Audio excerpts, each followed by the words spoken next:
보통 각골문, 은나라 각골문, 주나라 금문, 주나라의 그 청동기 같은데 이렇게 새기던 글자가 있어요. 그리고 춘추 전국 시대 때 주나라죠. 춘추 전국 시대 때 더 후기 글자인 전서라고 하는 것들.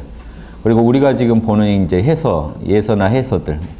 이게 우리가 아는 한자로 정형화되기 이전에 보통 3단계는 분석해야 돼요. 각골문, 주나라 금문. 쇠에다 새겼다고 금문이에요. 갑골. 그 소뼈나 거북이 껍질에다 새겼다고 해서 갑골 그러고요.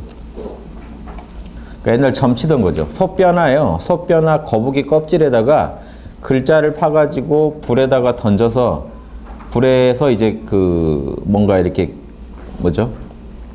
그 금이 그어지는 쪼개지는 모습을 보고 이제 점을 치는 거예요. 별게 아니라 뭐 이렇게 커피점도 치시잖아요, 요즘.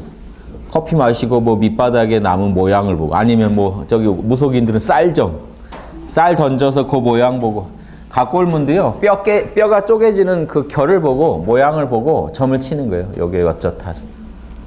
주역점은 그래도 상당히 이렇게 좀 학문적일 수 있다면 각골문은 진짜 쪼개지는 모양 보고 바로 결정하는 거거든요. 그래서 거기에 이제 뼈에다 새기다 보니까 글자가 이제 그 뼈에 새겨진 게 많이 남아 있고 뼈에 새기다 보니까 좀 거의 만약 종이에 썼다면 꼭 그렇게 안 그렸을 수도 있는데 뼈에 새기다 보니까 글자가 그런 모양을 갖게 되는 부분도 있고 이런 걸 감안해서 이렇게 보는 겁니다. 근데 우리나라에도 뼈나 이런 걸 구워가지고 점을 치는 예가요. 우리나라에도 많았어요. 옛날 고대.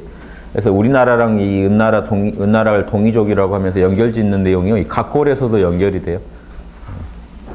옛날 우리 구지가 있죠. 거부가 빨리 나와서 답을 줘라.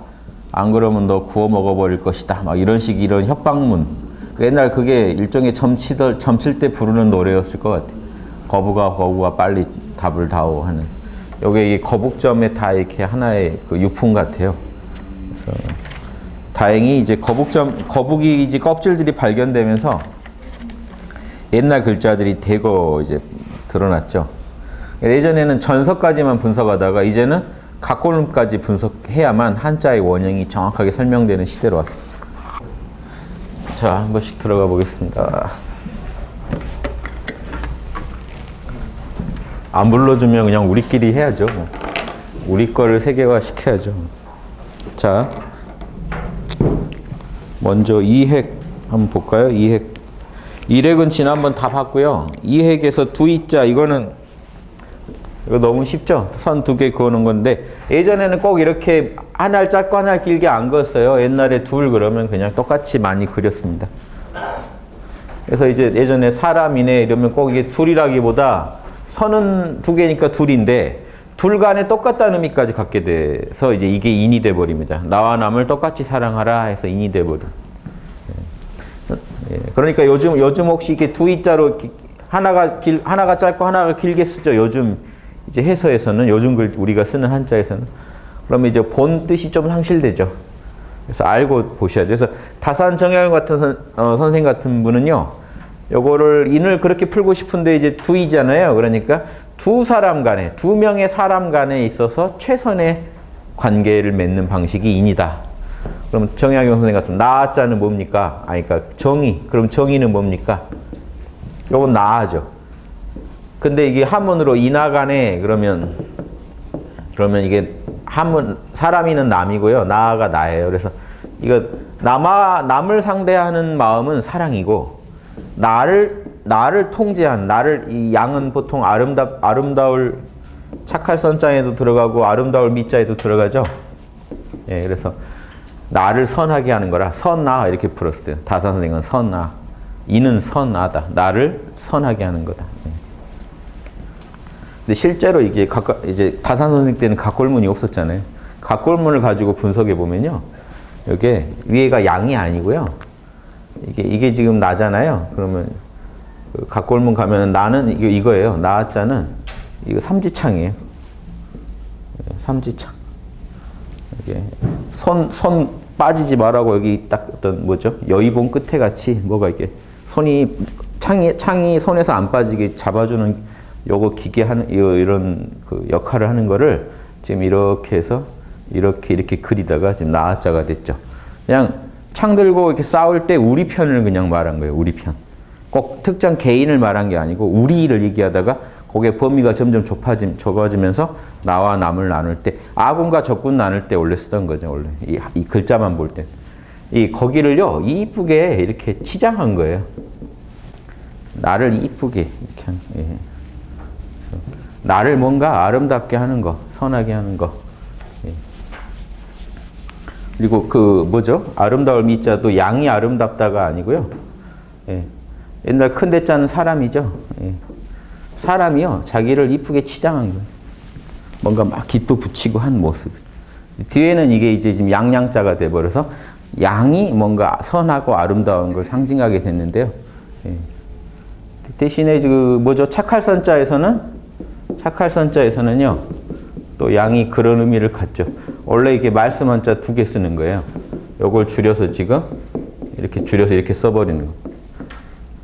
그래서 원래는 말씀 한자 하나 더 있어요. 3개씩 쓰기가 너무 기니까 줄여서 이렇게 하는데 원래 왜 3개가 있냐면 아름답고 선한 말은 자주자주 해야 된다. 이렇게.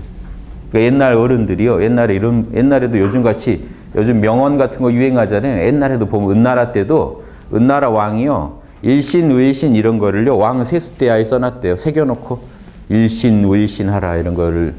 그러니까 옛날에 옆에서 좋은 말들은요. 옆에서 계속 그 신하들이요. 계속 해줘야 돼요. 몇 번씩 해줘야 돼요. 만날 때마다 좋은 말을 이렇게 해줘야 돼요. 그러니까 좋은 말이라는 뜻이에요. 원래. 선한 말. 좋은 말은 자꾸 또 듣고 해서 요즘 같으면 그냥 스마트폰에 저장하고 들으시면 되지만 옛날에는 누가 해줘야 돼요. 그래서 그걸 해주는 명을 받은 사람들이 해준다든가 아니면 이렇게 그런 사이들에서는 이런 말을 해줬어야 된다. 이렇게 생각합니다. 아무튼 나를 아름답게 꾸미고 선하게 꾸미는 거, 그게 이제 정의롭다 하는 겁니다. 나를 아름답고 선하게, 진선미하게 만드는 거예요. 그래서 결국 이제 뜻이 다 통하니까 꼭 그게 양이냐 아니냐가 아니라 나를 선하게 하고 아름답게 한다는 게 포인트고, 양이라는 동물은요, 그거를 이제 상징할 때 한 번씩 쓰입니다. 예, 그래서 두이자에서 여기까지 왔는데 잊어버리시고요. 나머지는 두이자를 이렇게 표현할 때도 있어요. 이거 똑같죠? 그 지난번처럼. 이게 뭐라고 그랬죠? 예. 이렇게 해서 그냥 새끼 화살이에요. 화살인데 그냥 화살이에요. 예. 그래서 거기다 화살 갖다 놓고 두 개를 세는 거죠. 화살 2개라는 뜻이죠. 옛날 두이자 할 때 이렇게도 씁니다. 지금도 수표 같은 데는 이제 이렇게 쓰죠. 그래서 위조하기 힘들게 하려고. 예. 이렇게만 있으면 하나 더 그으면 석삼이 돼버리고 이게 사기칠 수가 있잖아요. 그래서 그런 거 막으려고 이런 한자를 씁니다. 또 뭐 있을까요?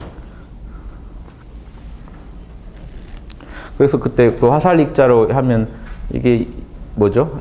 사람이 화살을 쏘고 또 다른 화살로 교체해서 쏘고 또 교체해서 쓰죠. 계속해서 교체해서 쏜다는 의미로 사람이 자꾸 교체된다는 뜻으로 이게 대를 이어가다 할 때 대자가 돼요. 한 세대 계속 그 교체한다는 뜻의 대가 돼요. 이렇게 교체해가는 중에 계속해서 이어지는 거 있죠. 요거는요, 한자 그대로, 글자 그대로 이해하시면 돼요. 이렇게 여기랑 지금 이어놓은 거예요. 그러니까 그 대를 이어서 쭉 이어져 가는 요걸 볼 거예요. 이게 이제 법식 식자가 돼요. 법도. 계속해서 대를 이어가야 하는. 교체되더라도 계속 이어져야 하는 그거. 한자의 뜻이 깊죠. 그래서 제가 안타까운 게, 제가 한자를 풀이해드리는 게 다른 분들이 하는 건 다른 이유가요. 좀 이런 철학적인 것까지 분석해줘야 되는데, 그 은나라 이 각본을 만들던 시대 사람들은요, 철학 수준까지 높았어요. 그런데 지금 한자 풀이한 그 중국이나 한국에서 풀이된 걸 보면 철학이 없고요. 그냥 아주 원초적인 관점에서만 풀어요. 왜 그러냐면 이런 거예요. 원래 이을공자는 여기서 옵니다. 돌멩이를 이렇게 걸어 놓고요. 때리는 거예요. 막대기로 때리면 뭐가 될까요? 이게 공격할 공자가 돼요. 이게 원래 공격하다가 아니라요. 다스리다, 전공하다 할 때 이거 쓰죠. 뭔가 전공하다는 뜻이에요. 그러니까 음악을 잘 연주한다는 뜻이, 뭔가 하나를 되게 잘한다, 전공했다, 다스렸다 이런 뜻이거든요. 예. 그런데 이게 뭐냐면, 참 그럼 이걸 하나 이 글자를 알고 이걸 본 사람은요 무조건 이걸로 풀려 그래요. 근데 한자는요 안 그래요. 수많은 세월을 거치면서 이 그림이 힌트를 줘서 또 다른 뜻으로 파생돼요. 그 그림 자체를 음미하셔야 파생되는 뜻도 같이 이해하는데 딱 고정된 정보를 가지고 모든 걸 풀려고 덤비시더라고요. 제가 관찰해본 수많은 각골문 연구소들이 제 양에 안 찼던 게 저는 저대로 그냥 풀겠다고 한 게 왜냐면요. 저는 확인할 수 있는 게 그러면 사람들은 여기서 뭘 본 거냐면 여기랑 여기랑 이어져 있다는 측면에서 또 봐가지고 이걸 만들어내잖아요. 이 그림이 계속 굴러간다고요. 이 굴러가는 걸 쭉 설명을 못 해주면 안 돼요. 저는 이걸 설명하려고 어떤 식으로 접근하냐면요. 이거에 관련된 모든 지금까지 나온 수십 가지 한글로 그 다양한 풀이들 지금 있죠. 네이버 사전만 뒤져보셔도. 요걸 다 납득시킬 방향으로 굴려봐요. 요 그림 하나를 가지고. 그러면요. 요 여러 사용된 여러 뜻들 속에서 다양하게 변화된 모습들까지 다 보여요. 거기까지 다 보고 나야 이 한자가 역사 속에서 어떻게 굴러다녔구나 하는 게 다 보여요. 저는 그런 식으로 연구를 했기 때문에 또 그 안에 철학이 담겨 있는 거. 옛날 고대 이런 철학을 가지고 이런 것까지도 다 읽어낼 수 있습니다. 그래서 제가 연구하는 방식이 이렇게 하기 때문에 제가 좀 다른 분들 하는 거랑 좀 달라서 제가 꼭 따로 소개를 해드린 거예요. 지금 한자 책 뭐 많이 나오고 있고 한자 어원에 대한 분석하는 사전까지 나오고 있는 마당에 제가 왜 굳이 또 따로 시간 내서 귀한 시간 내서 여러분한테 이걸 풀어드리느냐. 제가 풀이하는 방식은 많이 달라서 그래요. 제가 봐도. 그래서 이런 것도 여기 안에 어떤 사상이 담겨 있죠. 이 사상들을 이해하다 보면요. 이 한자를 이렇게 쓰는 중에 담긴 고대인들의 정신을 이해할 수 있어요. 철학과. 그게 제가 전공한 동양 철학하고 또 만나게 돼 있어요. 그런 게 재밌어서 계속 팠던 거니까 제가 공부했던 한 어떤 부분들을 보여드릴게요. 그러면 이거는 뭐겠습니까? 앞에 물 수 있으면. 달이 놓을 수 있는 것, 대를 강이라고 합니다. 달이 놓을 수 있는, 이쪽과 저쪽을 연결할 수 있는 다리를 놓을 수 있어요. 그러면 이 공자는요. 이건 원래 굴이거든요. 굴. 이렇게 안으로 이렇게 파고 들어간다고 해서 굴. 이건 뭐겠습니까? 이쪽이랑 저쪽이랑 뚫렸다는 얘기죠. 여기까지 읽어내셔야 되는데 이런 풀이들을 잘 제가 못 봐서. 굴이요. 저쪽이랑 군역이 뚫렸다는 거예요. 그 뚫린 공간을 공이라고 원래 한 거예요. 원래. 아무것도 없는 걸 공이라고 한 게 아니라 이 구멍과 저 구멍 사이 그 공간을 공이라고 한 거예요. 텅 비어있다고. 이해되시죠? 산이 원래 꽉 차 있어야 되는데 산이 뚫려 있는 거잖아요. 그럼 거기 산이 없는 거잖아요. 뭔가 비어있는 공간. 아이고, 이렇게 하면 끝도 없어요. 두 이자에서 여기까지 오면. 자, 이런 내용들이 제가 하다 보면 제가 한 1년도 더 하겠는데요. 1800자 위주로, 오늘은 부수 위주로. 그래서 법식. 머리도, 요건 지금 머리도 부수 중에서. 요거 요거 뭐 단독으로 쓰지는 않을 겁니다. 요거 위란 뜻이에요, 그냥. 요러면 아래고. 그러니까 머리 쪽이란 뜻인데, 여기에 이제 쓰인 얘들이 하나, 대표적인 얘가 돼지머리 해라고요. 요렇게. 예, 자축이면 뭐죠? 진사오미 신유 술해 할 때 해거든요. 이게 돼지띠를 나타내요. 그 돼지머리 이걸 썼죠. 그래서 돼지머리, 돼지해 머리 이렇게 부릅니다. 그냥. 따로 글자가 아니기 때문에. 근데 이게 원래요, 따로 이게 윗상자예요, 윗상자 사실은. 네, 머리란 뜻이에요. 그래서 고대인들은요, 글자를 만들 때 이렇게만 쓰기도 하고 점을 하나 찍어주기도 해요. 머리란 뜻을 분명히 해주려고. 여기가 위에다. 이 부분이 윗부분이다. 그래서 이렇게만 해도 사람인데 머리 점 찍어주면요, 확실히 사람. 이게 으뜸원자가 되거든요. 그러니까 이거는요, 점이 없기도 해요. 그냥 머리란 뜻인데 이 자체가. 그래서 그 머리라는 걸 확실히 하려고 점을 찍어줍니다. 윗부분이라는 걸 확실히 하려고. 자, 그래서 이것도 지금 돼지가 이거 필요 없어요. 그냥 이렇게 해도 돼지예요. 각골문에. 이렇게 해서 뭐죠? 이렇게 생긴 거. 발 있고. 그게 이제 점 하나 찍어줘서도 똑같이 돼지예요.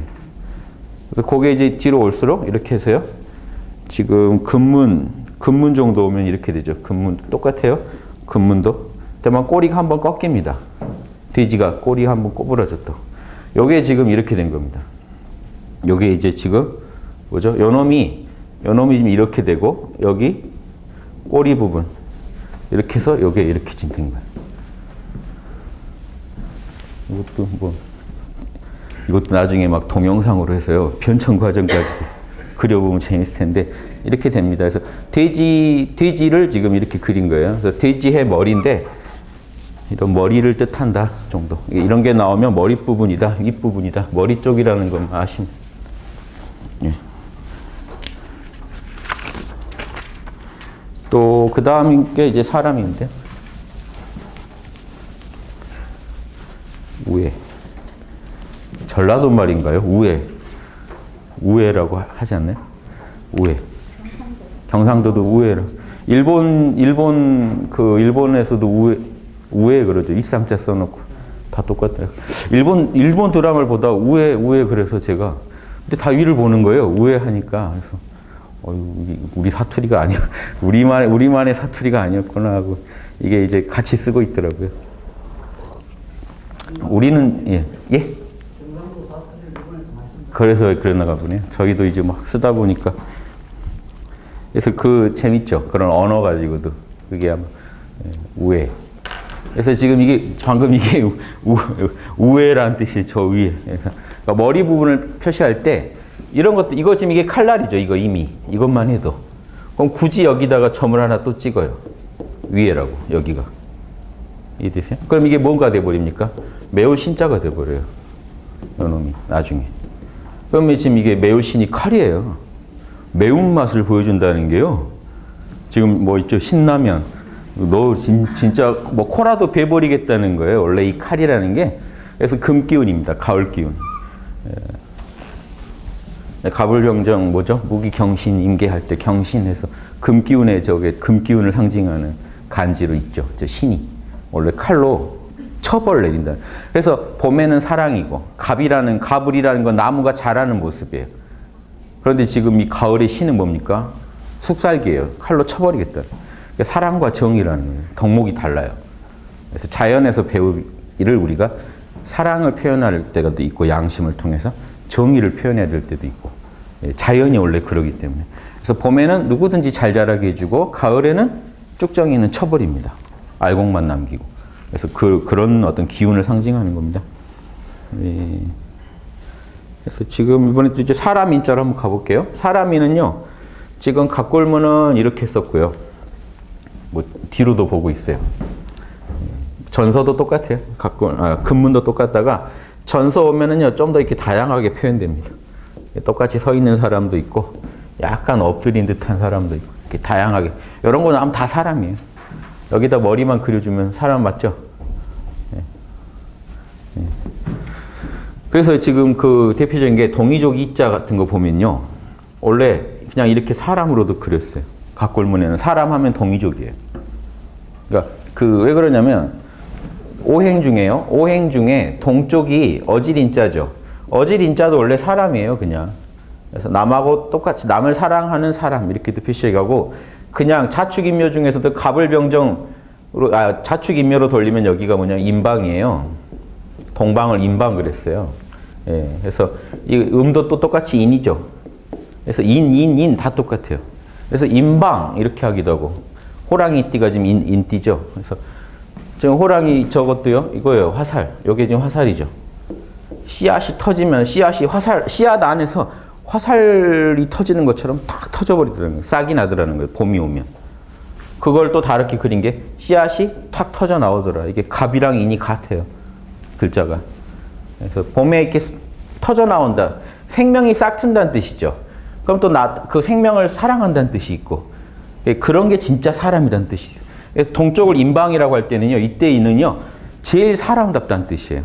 그러니까 동이족 중에, 동이족이래. 원래 그 붙인 이름 중에요, 다 특이해요. 남쪽은 벌레만 자예요. 벌레다. 북쪽은요, 그 짐승이에요. 예, 서융, 그쪽은 이제 뭐 또 오랑캐고. 그런데 가장 그 사람의 존경할 만한 사람으로서 동쪽에는 동이 그렇게 붙여놓은 겁니다. 그래서 원래 이가 이거고, 또 하나 더 추가하기를 뒤에 여기다가 이렇게 여기다가 요걸 안으로 집어넣어서 이거 대인이거든요. 대인배가 사람을 사랑하고 있는 모습 껴안아주고 이거 두 명을 껴안으면 뭐가 되나요? 이게 협자가 돼요. 낄협자. 양쪽에 사람 꼈다. 그런 사람을 이제 협객이라고 하고요. 남을 잘 도와주는 사람. 그래서 남을 정말 사랑해주는 사람을 말해요. 왜냐? 동쪽은 사랑, 오행 중에 사랑의 덕목이 있기 때문에 중국인은요, 한국인이 그렇지 않을지라도 무조건 동방 사람들은 사랑을 잘한다고 이미 봐야 하는 틀을 갖고 있어요. 이해되시죠? 무조건 동쪽 사람들은요, 어지러야 돼요. 왜냐? 오행 논리상 동쪽은 어지러야 되는 거예요. 그런데 실제 봤더니 진짜 그렇더라는 거예요. 그래서 붙인 거기 때문에 우리가 그렇지 않더라도 중국 쪽에서 중원 입장에서 볼 때는 동쪽은 어지러야 되는 거예요. 자기들 논리가 맞다면. 서쪽은 싸나워야 돼요. 자기들 이론이 맞다면. 그렇죠? 그런 원리예요. 그래서 이미 이렇게 됐는데 보세요. 그 사람 안으로 요 사람이 이렇게 파고들다가 요 사람이 지금 이런 식으로 파고들다가 이게 지금 활공자가 돼버린 거예요. 나중에. 그래서 또 실제 활도 잘 쏘는 거예요. 그래서 큰 활 잘 쏘는 사람으로 지금 돼버렸는데 분명한 거는 지금 그 설문회자나 이런 거 한나라 때 글들을 보면 거기에는 활 잘 쏜단 말이 한마디도 안 나오고 유순하다, 호생지덕, 생명을 살리길 좋아한다, 군자가 죽지 않는 나라다. 그래서 공자님이 동이족 가려고 했다. 이런 식으로 칭찬만 있는 이유가요. 중국에서는 동방은 인방이기 때문에 사람다운 사람들이 사는 곳이라고 원래 딱 돼 있습니다. 이걸 부끄러워하시면 안 돼요. 그냥 중국에서 그렇게 좋게 봐준 거니까. 그래서 공자도 자꾸 뭐 안 되면 뗏목 타고 구이 땅으로 가고 싶다. 이런 말을 했다는 겁니다. 다음엔요, 요거요. 요것도 그냥 독립 글자로는 안 씁니다. 어진 사람 인자예요. 어진 사람인. 예. 그러면 요게 그냥 이거 사실은 이게 사람 모습이죠. 팔하고 다리예요. 팔하고 다리인데 이거 독립적으로 이거를요, 무릎 꿇고 있는 사람인데 이걸 가지고 글자로 이렇게 쓰진 않는다고요, 따로. 다만 여기 머리를 좀 더 확실히 그려가지고 이게 으뜸원자로 쓰는 거죠. 예. 이 으뜸원이 가장 으뜸이 되는 어진 사람, 인자한 사람을 말합니다. 진짜 사람다운 사람. 그러니까 이거 아시겠어요? 그냥 이건 사실 사람일 뿐이죠. 옛날 각골문에서는요, 사람을 그려놓으면요, 이 사람은요, 무조건 인자한 사람이고, 예, 그 사랑이 넘치는 사람이라는 뜻을 갖고 있어요. 진짜 사람다운 사람. 그래서 논어맹자에 뭐가 나오냐면요, 어지러야 사람이란 말이 계속 나옵니다. 인해야 사람이지. 이게 동이족에서 내려오는 사상이에요. 동이족 사상이 중국에 들어가서 영향을 줘서 어지러야 사람이라는 생각이 딱 박힌 거죠. 중국 입장에서. 그래서 동방 사람들이 당연히 그 가장 어진 사람들일 거라고 생각을 하고 있었던 거죠. 예전에. 예. 이런 게 또 쓰인 게 어디 있을까요? 요거. 볼견자 있죠? 그럼 어떻게 됩니까, 이거는? 사람 눈을 이렇게 크게 그려놔요. 팔, 무릎. 요게 이렇게 된 겁니다. 예. 그러니까 옛날 사람들을 그릴 때 팔하고 다리 부분, 요 부분을 이렇게 어진 사람인 그런데 또 이런 거 불이 타오르는 모습 그려놓고 그 밑에다 사람, 그러니까 사람이 아마 뭐 환해 보였든가 뭐 불을 들고 있는 모습을 그린 것 같은데요. 요게 이제 나중에 이렇게 불이 이렇게 되면서 지금 우리가 아는 빛광자가 됩니다. 이렇게. 이것도 옛날 각골문은 이래요. 각골문이 아니죠. 지금 여기다 이거 붙이면 안 되죠. 각골문에서는 어떻게 그려졌겠습니까? 무릎 꿇고 있는 모습. 이해되시죠? 이게 이제 뒤에 전설을 거쳐서 지금 우리 쓰는 한자에서는 이렇게 됩니다. 여기까지만 일단 하죠.